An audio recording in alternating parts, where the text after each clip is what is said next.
Good morning, everybody. It's Wednesday. Thought I would do my Wisdom Wednesday on my drive in this morning. I have just several things I thought I would visit about. I didn't have really one specific pearl for the day, but I thought I would visit with you a little bit about several different things that I've been listening to and learning about. And of course, wasn't expecting to have the information on the vaccine come out, but I thought I would touch base real quickly on that, so that you all might have some idea about where we are with that. So just to begin, the vaccine study started in July, and about 48,000 people were recruited and to receive the first either vaccine or placebo. So there were two different groups, about 24,000 or so in each group. And by the time the second injection was given, the population got down to about 38,000. So we're talking about roughly 19,000 in each group, the vaccine group and the placebo group. So about 19,000 people received the vaccine and about 19,000 received the placebo, with fairly minimal side effects apparently. And in fact, I have been told that of a few people who actually were in this study group, and because they have antibodies now, they have surmised they received the vaccine, and minimal side effects, maybe just feeling a little achy, particularly the second vaccine, similar to what I'm hearing on the shingles vaccine. So basically we have 19,000 in each group, and at this stage, and these are all very preliminary, what they're calling interim analysis. At this stage, 94 people out of the entire group were positive for the SARS-CoV-2 virus. 85 of which were in the control group or placebo group, and 9 in the vaccine group. Now, what we don't know about any of this information is that, how the people fared in the vaccine group who did get the virus. This is all information that will come out. The data is just not there yet, but where this 90% effective rate came from was the fact that there were 85 in the control group that got the virus and 9 in the vaccine group. We don't know much else. We don't know what the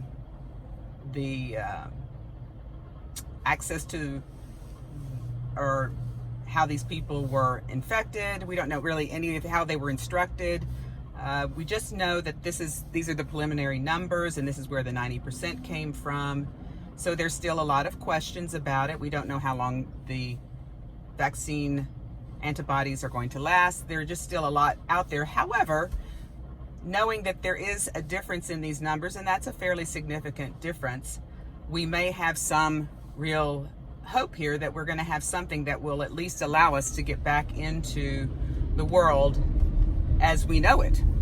And that's one of the things we would love to see, and obviously try to diminish the major aspects of the illness, the major issues with care and access to care, and hopefully be able to get at least our most vulnerable folks covered with some sort of vaccine. We are still looking at very good treatment options. There are still improvements going in that direction, and so we have some preliminary information. It appears that Pfizer, who is working in conjunction with a German company, will be able to get the vaccine out, about 50 million doses, we think, before the year end, and then 1.3 billion in 2021. So these are actually fairly amazing numbers, and we'll just see how this goes.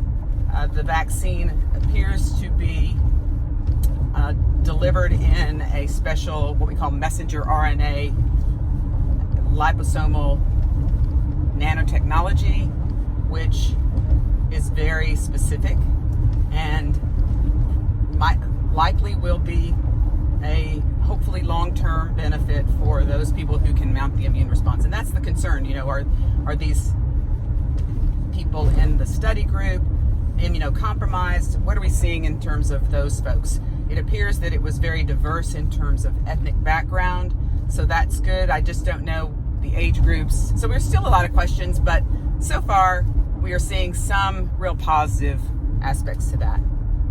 So that's what we know at this point, and we will hopefully have more information, obviously, as time goes on, and I'll try to share that with you as we get that.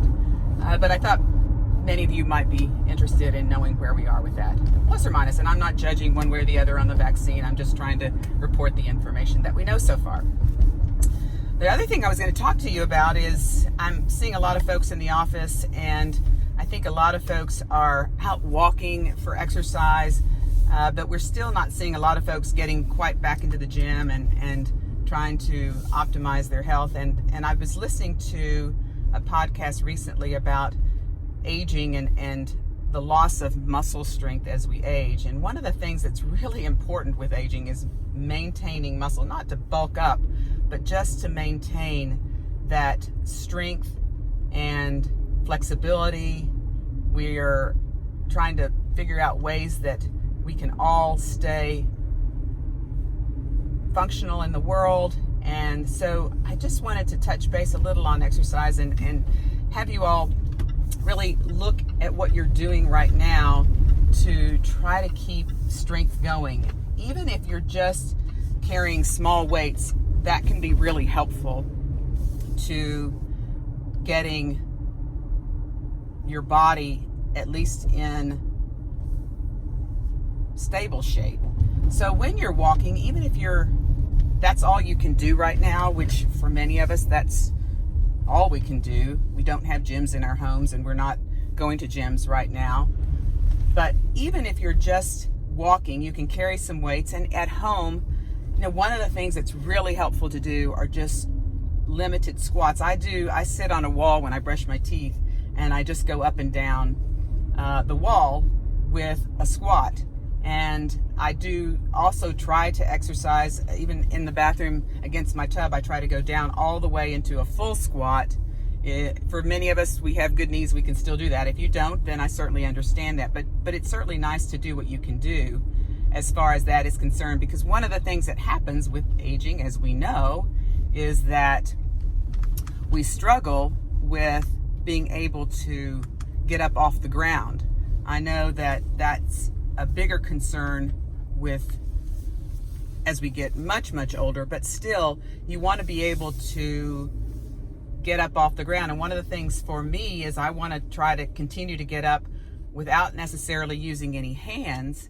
And that's quite a bit of work. It takes effort to do that, and it's not always that simple. So I just thought I would mention that to you and have you all think about that as you continue through trying to structure any type of exercise program. Hopefully that's been helpful. We will talk again next week. Have a great day.